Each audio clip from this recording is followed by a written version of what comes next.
I'm Alex with Storyline Travel. Storyline Travel, we're family travel specialists, helping families create memorable experiences through travel. This video, we're on the Discovery Riverboat in Fairbanks, Alaska.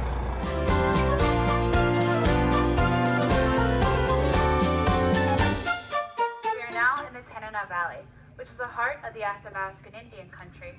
Today we'll be sharing with you how the Athabaskans skillfully survived in this environment for almost 10,000 years, and how they adapted to village life and Western culture for the past century. So, around us here, you can find examples of some large game animals found here in the interior. To your far right is a hide of a grizzly bear. In the middle is the moose, and then closest to me is the hide of a caribou.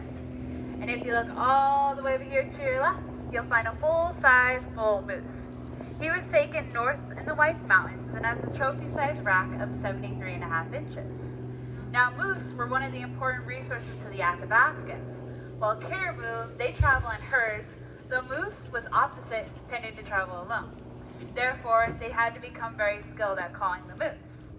One way was to take a shoulder blade from a previous kill and to scrape it up and down a tree like Delana will show us.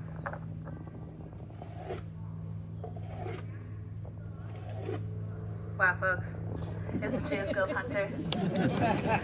So that might bring a bull moose into the area because they're very territorial, and he would go investigate who's on his turf. Another way to call a moose is verbally. They would use it to try to imitate the bull moose's mating call.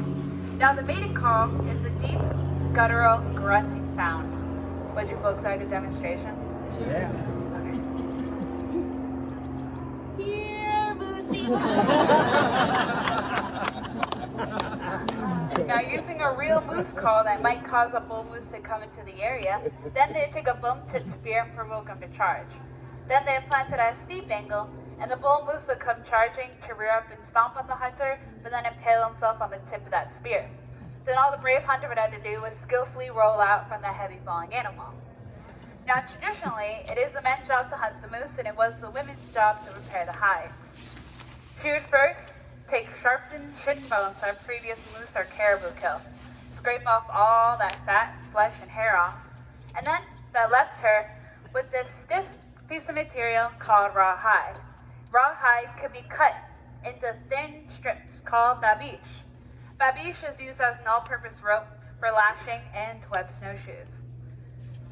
As you notice, this rawhide pretty stiff. So, to continue the tanning process, they would soak this in a solution of fermented moose brains and water.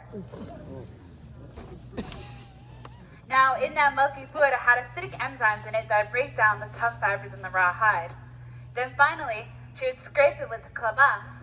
And the clavas is much like the northern ulu, but this one has a serrated edge. Then after weeks and weeks of soaking, scraping, and wringing out that rawhide, it left her with this soft piece of material.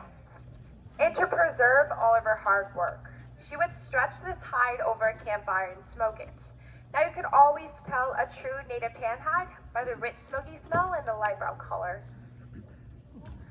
But now I'm going to show you some museum quality garments. This is our ceremonial maiden's dress. And this is our ceremonial chief's coat.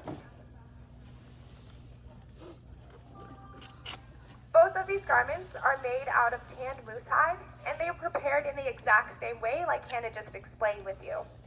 After Western contact, the Athabaskans traded their furs for beads, and they became very well known for their intricate and beautiful beadwork designs.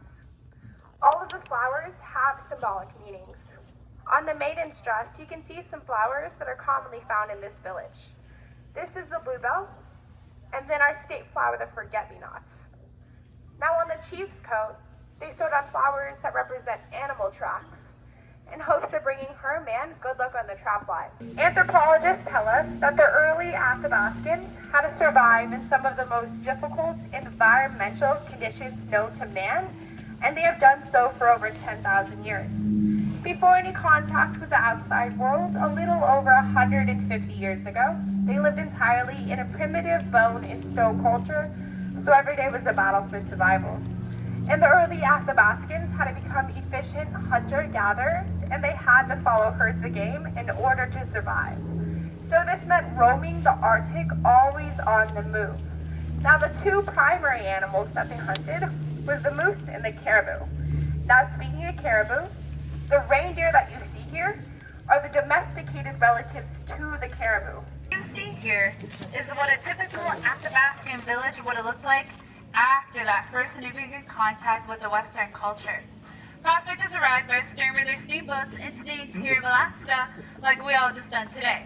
But missionaries, traders, and trappers followed. And after 10,000 years of that bone and stone existence, the Athabaskans were introduced to new tools, weapons, and foods. This allowed them to stop buying the herds of game and to settle into a more permanent village like this one. So the cabin you see right in front of you is what a typical Athabaskan cabin would have looked like. Large spruce trees that were harvested at this site were cut, peeled, and laid flat for the walls. Then the gaps in between the walls is then chinked with moss. Now the roof is made out of young spruce poles. They would peel and lay them flat across, and then they would put a layer of bark on top. And to seal and insulate the roof, they then put the earth on top of the bark and plant the grass in the soil so it won't erode. So now that some of you folks know how this cabin is made, do any of you think you can survive the Alaskan winter in a cabin like this one? No. None of you? Well, I for sure know Delana and I can. While the rest of you can come back in January and stay in our spacious guest cabin to your left. No worries, guys, I'm just kidding. That's called our Trapper's Lane cabin. Now those cabins, they're built along the winter trap line and they're about a day's journey apart from each other. That little cabin would help trappers and their dog teams to extend their trap line and to travel safely far from their village. And I know, it doesn't look like much, but can you imagine trapping in 40 below weather? Had a very warm and welcoming sight to it. Now, once those trappers returned to their village, they needed a place to store all their valuables. Which leads to the structure I'm sitting on. This is called a cache, and cache is a French word for storage or hiding place. And that's exactly what we used it for. It's built on stilts to keep the contents from the damp ground, winter snow, and from those pesky animals.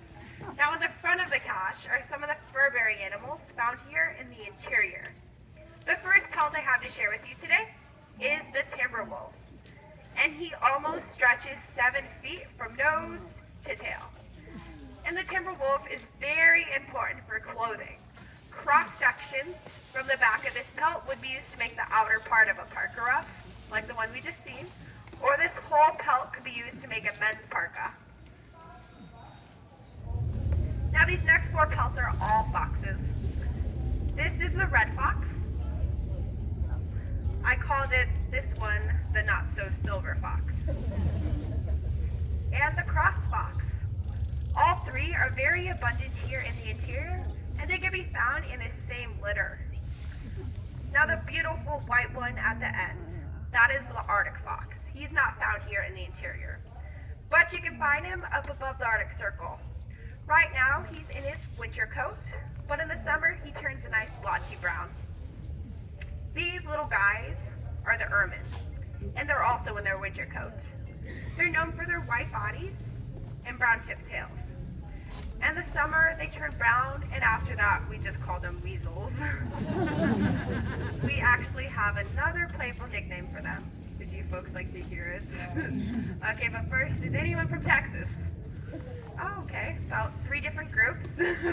Well, welcome to the big state of Alaska, where we playfully call these guys our Texas-sized polar bears. No hard feelings, Texas. Next pelt, I'm sure many of you will probably recognize. Any guesses? It is the mink. And surprisingly, the Athabaskans did not value this guy at all. Because the fur's so short, it's not very warm. So we used it to trim clothing, or we gave it to young girls to practice their skin sewing. But after contact with Western culture, we quickly changed our minds, and now this is called our money pelt. Now the last pelt I have here today is the beaver. And we love the beaver for its meat because it's considered a delicacy, or its long guard hairs with a thick undercoat that makes him very warm and water resistant. We use the beaver to trim the cuffs of our parkas, mucklucks, which are NATO boots, and mittens.